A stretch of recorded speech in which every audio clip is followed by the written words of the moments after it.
नमस्कार बंधुरा आमार एक नतून भिडियोते आपनादेर सकलके स्वागत। एटा हलो बासंती पुजोर सप्तमी सकालेर छवि।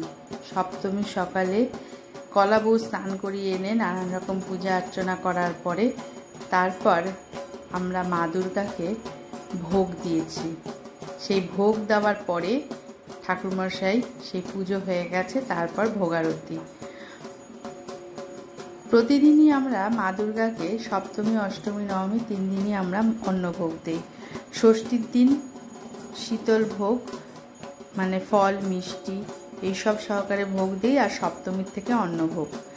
এই 3 দিন 3 রকমের ভোগ মাকে আমরা দেই। সপ্তমীর দিন দিয়েছি খিচুড়ি, তার সাথে 7 রকমের ভাজা, লাবড়া, চাটনি, পায়েস।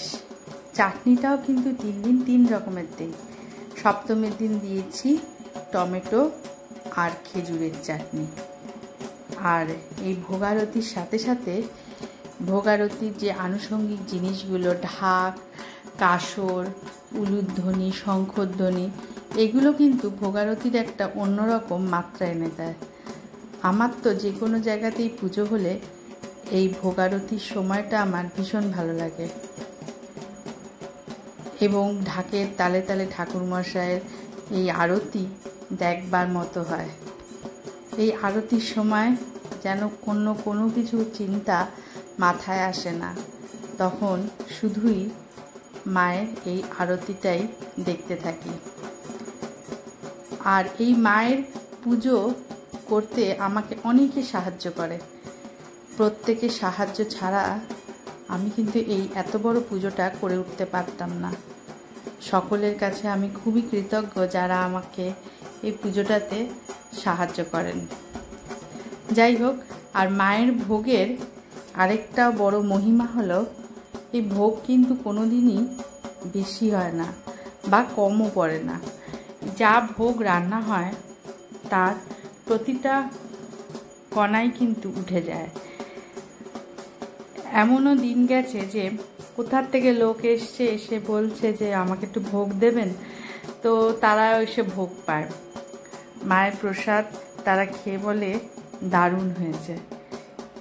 অ্যাকচুয়ালি যেগুলো আমরা হয়তো বাড়িতে রান্না করি সেগুলো প্রতিদিনই আমাদের দৈনন্দিন জীবনে সেই রান্নাগুলো আমরা করি, কিন্তু মায়ের ভোগে যখন সেই রান্নাগুলোই দেওয়া হয় সেইগুলোর স্বাদটাই কিন্তু একটা অন্যরকম হয়ে যায়। সেই রান্নাগুলো তখন একটা অন্যরকম মাত্রা পেয়ে যায়। তো ঠাকুরমশাই এখানে ভোগ আরতি করছেন। এটা কর্পূরদানি দিয়ে ঠাকুরের কাছে আরতি করছেন ঠাকুরমশাই।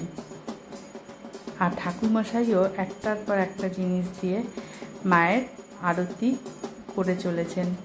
সপ্তমী অষ্টমী নবমী এই 3 দিনই কিন্তু সকালেও যেমন পুজো হয় তেমনি বিকেলেও সন্ধ্যা আরতি হয়েছিল। এই 3 দিন যে কোথা দিয়ে সময় কেটে যায় বুঝতেই পারি না আমরা। কোথা দিয়ে দিন রাত্রি, কোথা দিয়ে আবার পরের দিন সকাল হয়ে যাচ্ছে কিছুই টের পাই না। দেখতে দেখতে দশমীও এসে যায়। তখন মায়ের বিদায় বেলায় আজ যখন মাকে আমরা বিদায় দিয়ে দিয়েছি, কিন্তু ভিডিওগুলো আমার রয়ে গেছে। এই ভিডিওগুলো রেখেছি যাতে এখন যখন বাড়িতে বসে পুরনো দিনগুলোর কথা ভাববো তখন যাতে এই ভিডিওগুলো দেখেই মনটা ভালো হয়ে যায়। যখন মনটা খারাপ থাকে তখন কিন্তু এই ভিডিওগুলোই কিন্তু মনটা অনেকটাই ভালো করে দেয়। এইভাবেই সকলকে মা ভালো রাখুক, সুস্থ রাখুক সেই প্রার্থনাই করি। আর যা প্রচণ্ড গরম পড়েছে, এই গরমে সকলে ঠান্ডা ঠান্ডা খান আর শরীরকে ঠান্ডা রাখুন। শরীরকে যদি ঠান্ডা রাখেন তাহলে সব কিছুই ভালো থাকবে। ধন্যবাদ।